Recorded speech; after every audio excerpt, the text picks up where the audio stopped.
Hi friends, welcome to SK Innovations. இன்னைக்கு நம்ம என்ன பார்க்க போறோம்னா ஒரு சில யூஸ்ஃபுல்லான டிப் தான் பார்க்க போறோம். ஃபர்ஸ்ட் டிப் என்னன்னா நம்ம பொதுவா எப்பவுமே தோசை கல்லுல முட்டை ஆம்லெட் போட்டோம்னா நம்ம என்னதான் வாஷ் பண்ணினாலும் அடுத்த தோசை நம்ம அதில் ஊத்தும்போது முட்டையோட ஸ்மெல் வந்து கண்டிப்பா இருக்கும். அந்த மாதிரி முட்டையோட ஸ்மெல் வந்து தோசையில சாப்பிடும்போது அந்த அளவுக்கு சிலருக்கு பிடிக்காது. அதுக்கு வந்து நம்ம தோசைக்கல் க்ளீன் பண்றதுக்கு நம்ம வீட்டில் யூஸ் பண்ணக்கூடிய எந்த டூத் பேஸ்ட் வேணாலும் எடுத்துக்கலாம். இந்த அளவுக்கு எடுத்துக்கோங்க. ஒருவேளை உங்களுக்கு ஹெவியா ஸ்மெல் இருந்துச்சு, நீங்க நிறைய முட்டை ஆம்லெட் வந்து போட்டிருந்தீங்கன்னா இன்னுமே கொஞ்சம் அதிகமாக நீங்கள் பேஸ்ட் எடுத்துக்கலாம். இந்த மாதிரி பேஸ்ட் எடுத்துட்டு கொஞ்சமாக தண்ணி தெளிச்சிட்டு நம்ம நார்மலாக எப்படி வந்து ஸ்க்ரப் பண்ணி விடுவோமோ அதே மாதிரி ஸ்க்ரப் பண்ணி விட்டுக்கலாம்.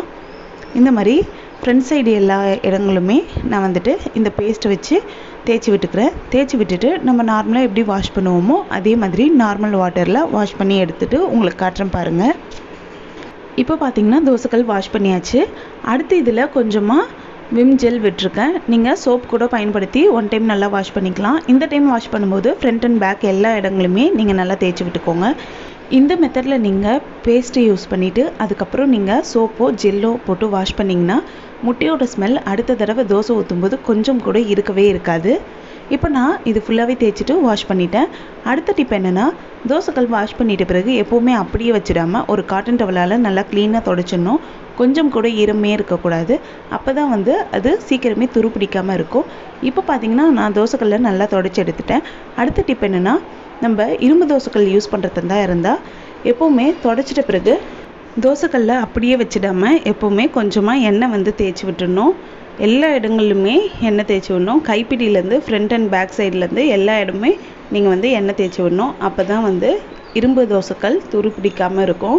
இப்போ நான் ஃபுல்லாகவே எண்ணெய் தேய்ச்சிட்டு உங்களுக்கு காட்டுறேன் பாருங்கள். இப்போ தோசைக்கல் ஃபுல்லாக எண்ணெய் தேய்ச்சாச்சு. அடுத்த டிப் என்னென்னா நம்ம இந்த மாதிரி வாஷ் பண்ணிட்ட பிறகு தோசை ஊற்றுனா ஃபஸ்ட்டு தோசைலாம் சரியாக வராது. அந்த மாதிரி இருக்கும்போதும் சப்பாத்தி போட்ட பிறகு தோசை ஊற்றுறோன்னா அப்போவும் சரியாக தோசை வராது. அதை வந்து அவாய்ட் பண்ணுறதுக்கு என்ன பண்ணலான்னா இந்த மாதிரி ஒரு காட்டன் துணியில் இந்த அளவுக்கு கொஞ்சமாக புளி எடுத்துக்கோங்க.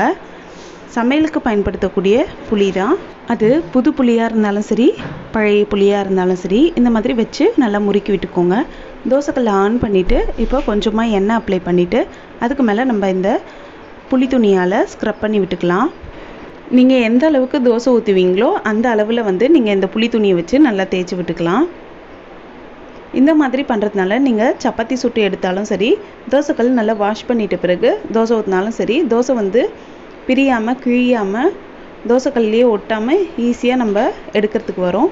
அடுத்த டிப் என்னென்னா தோசை வந்து உங்களுக்கு நல்லா தின்னாக வரணும், அதாவது மெலிசாக வரணும் அப்படின்னு நினச்சிங்கன்னா இந்த மாதிரி தட்டையான கரண்டியை நீங்கள் பயன்படுத்தலாம். குழிக்கரண்டியை காட்டிலும் இந்த மாதிரி தட்டையான கரண்டியை பயன்படுத்தும் போது தோசை பார்த்திங்கன்னா நல்லா நமக்கு மெலிசாக வரும்.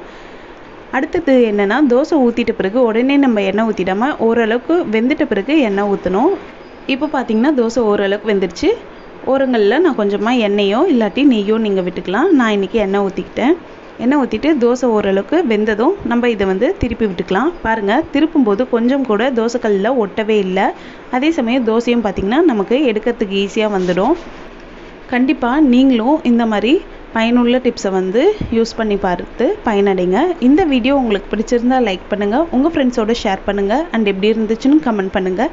நம்ம சேனலை ஃபஸ்ட் டைம் பார்க்குறீங்கன்னா மறக்காமல் சப்ஸ்கிரைப் பண்ணுங்கள். தேங்க்ஸ் ஃபார் வாட்சிங் ஃப்ரெண்ட்ஸ்.